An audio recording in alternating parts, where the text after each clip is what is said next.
Pernah nggak kita lagi santai, lagi di KRL, atau lagi macet-macet di Sudirman, iseng buka Instagram, terus tiba-tiba mood kita turun. Padahal 2 menit sebelumnya kita baik-baik aja.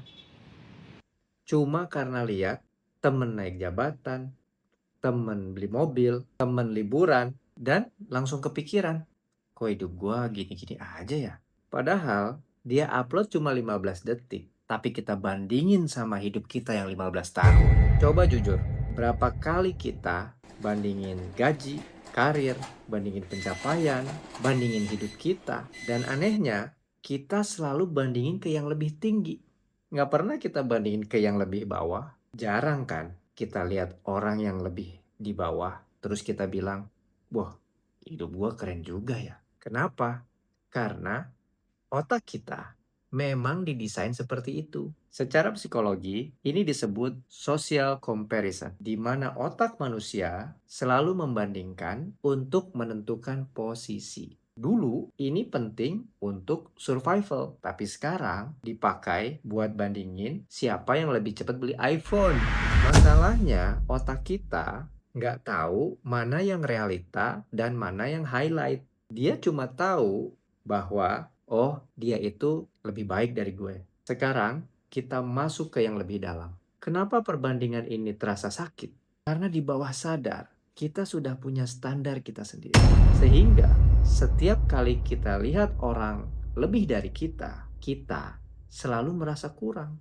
Padahal, kita tidak benar-benar kalah. Karena kita hanya melihat cuplikan hidup orang lain. Jadi, kita bandingin tuh full versionnya hidup kita dengan trailernya orang lain. Sekarang kita lihat dari sisi yang lebih halus. Di saat kita membandingkan, otomatis kita masuk ke state kurang. Dan di saat kita merasa kurang, cara berpikir kita berubah, cara bertindak kita berubah, dan hasilnya pun pasti ikut berubah. Kita bilang hidup kurang. Oke, kita kurangin lagi. Sekarang kita tarik lebih dalam. Apa yang kita yakini mempengaruhi cara kita bergerak. Kalau kita yakin, aduh, gue udah ketinggalan nih, maka kita akan bergerak dari rasa ketertinggalan tersebut. Dan itu akan memperkuat rasa itu. Kita nggak kalah, cuma kita lagi update status, lagi kalah terus. Sekarang coba lihat orang yang benar-benar berkembang. Mereka tidak membandingkan, tapi mereka benar-benar fokus. Mereka tidak melihat orang lain, tetapi mereka memperhatikan perkembangan diri. Dan yang menarik, mereka stabil secara batin. Sehingga mereka bergerak tidak dari rasa kekurangan. Mereka lihat orang sukses, bukan buat iri, tapi buat belajar. Sekarang kita praktek yuk. Sadar, setiap kita mulai membanding-bandingkan, sadari, oh, mau ngebandingin nih, atau baru aja bicara, oh, barusan ngebandingin ya. Semakin kita menyadari, rasa ingin membandingkan akan semakin memudar dan semakin menjauh. Dan pada akhirnya, kita mampu mengerem untuk tidak membandingkan. Kemudian, journaling. Tulis, gue ngebandingin apa ya? Gue merasa kurang di mana ya? Tulis. Dan terus tanya, ini fakta atau persepsi? Karena kadang kita iri sama hidup orang yang belum tentu mau kita jalanin. Kemudian shift atau berubah. Ubah dari, oh dia lebih dari gue. Tapi menjadi, apa yang bisa gue pelajarin ya? Apa yang bisa gue contoh dari dia? Kemudian fokus. Bandingkanlah diri kita dengan diri kita yang kemarin.